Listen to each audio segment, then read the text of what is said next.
Have you guys seen The Blind Side? No, I haven't. What's it about? Oh yeah, isn't it about Michael Orr who becomes a professional football player? Yeah, I was watching it last night and I realized how much it relates to our humanities topics. Oh yeah, like fatalism, existentialism, and determinism? Yeah! The main character, Michael Orr, has lived in foster homes his whole life, but one day the coach at Wingate Christian School pushes for Michael's enrollment in the school. He soon meets Leanne Toohey and her family, who takes him into her home and cares for him like her son. As Michael improves his academic grades, he joins the school football team and becomes a star. He's recruited by multiple colleges and ultimately chooses Ole Miss to play for in college.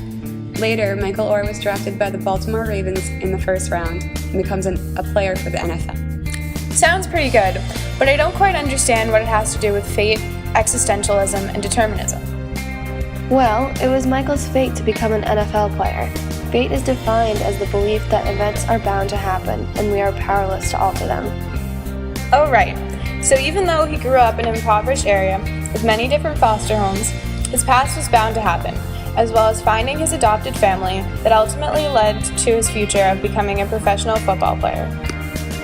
Exactly, like in Slaughterhouse-Five, Billy's fate is destined to happen, and he had no control over it. In the words of Kurt Vonnegut, the things that Billy could not change were the past, the present, and the future. Michael cannot change these things either. This also connects to Sophocles' Oedipus the King. Oedipus had a really strange prophecy that he would kill his father and marry his mother. It was his fate that these events would happen, and Oedipus was powerless to change his prophecy.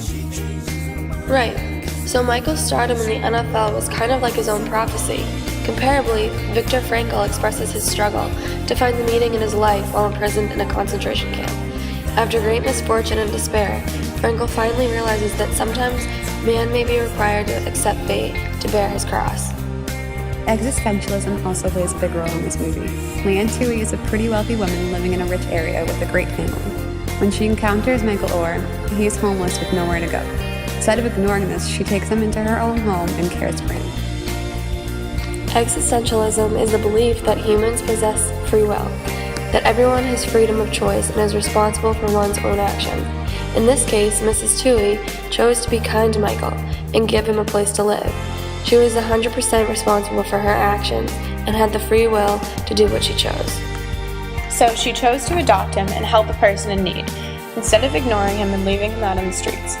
She had the freedom to choose what to do and put her actions to good use.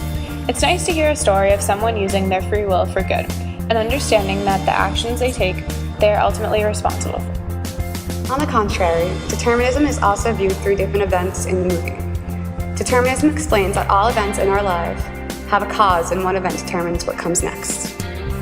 One could say that the events in Michael's life determined what was to come next for him. That makes perfect sense. His misfortunate childhood caused the coach to advocate for him and got him into a great school.